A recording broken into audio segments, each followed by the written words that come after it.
Bogdan Guskov vient de mettre KO Nikita Krylov. Franchement, les amis, performance assez intelligente. J'ai eu un peu peur pour lui au début, parce qu'on connaît Nikita Krylov. Il aime emballer les combats, il aime aller de l'avant, il n'hésite pas à prendre des coups, il aime la bagarre, si on devait résumer. Guskov, il avait l'air un peu éteint, il n'était pas très actif dans les premiers instants du combat. Ceci dit, il bougeait bien, toujours avec les mains basses, cette garde un peu de karatéka qui peut parfois faire peur.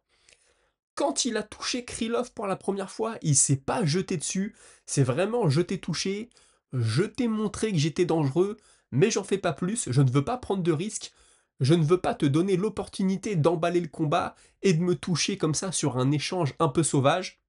Donc félicitations à lui, ça a été assez intelligent.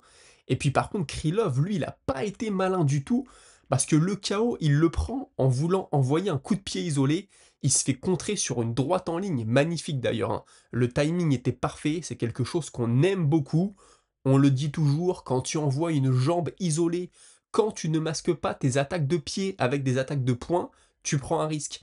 Dans le combat juste avant, je vous disais que j'ai beaucoup aimé le striking de Saïd Nurmagomedov, parce que lui, pour le coup, Nurmagomedov, il sait très bien masquer ses jambes avec ses poings, et on l'a vu, ça touche, alors ça met pas KO tout le temps, mais ça touche. Donc Krylov, une première fois, se fait contrer avec un bras arrière en ligne lorsqu'il envoie une jambe isolée. Qu'est-ce qu'il fait quelques instants plus tard? Il renvoie une jambe isolée. L'autre, il lui envoie le bras droit en ligne. Franchement, magnifique. C'est souple, ça part, c'est délié. Moi, c'est quelque chose que j'aime beaucoup voir. Donc franchement, là, Guskov, il a fait une très belle opération. Il va avancer dans les classements. Il était un peu derrière, je crois qu'il était classé 13, alors que Nikita Krylov était classé 10. Je pense qu'il va prendre sa place, à mon avis.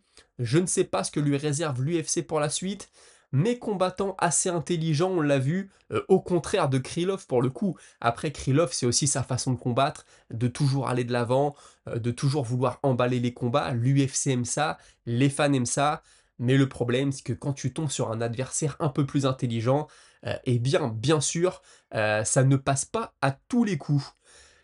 Puisque c'est une chaîne d'information MMA, je vous fais la même que pour la vidéo de Bryce Mitchell contre Saïd Nurmagomedov. Je vais vous parler de Arman Tsarukyan. Cette semaine, on disait que Ilia Topuria ne voulait pas l'affronter. Tsarukyan, forcément, ça ne lui plaît pas vraiment. Il propose un pari à Ilia Topuria. Les deux s'affrontent et le perdant offre 500 000 dollars au vainqueur. Je ne sais pas si ça va suffire à convaincre Ilia Topuria d'accepter ce combat. Vous connaissez mon avis, je pense que sportivement Tsarukyan mérite, et puis pourquoi pas faire une demi-finale dans la catégorie, peut-être entre, je ne sais pas, Holloway et Geji. On entend aussi parler de Pimblet qui serait dans la conversation. Je ne sais pas, mais en tout cas voilà, c'était le petit débrief du combat de Guskov contre Nikita Krylov. Nikita Krylov, attention, danger quand tu envoies les jambes sans les masquer avec les poings. Et là pour le coup, il l'a payé cash. Et puis Guskov, lui qui a été intelligente, qui n'a pas joué le jeu de la bagarre. Donc félicitations à lui. On se retrouve un peu plus tard pour le débrief d'un autre combat.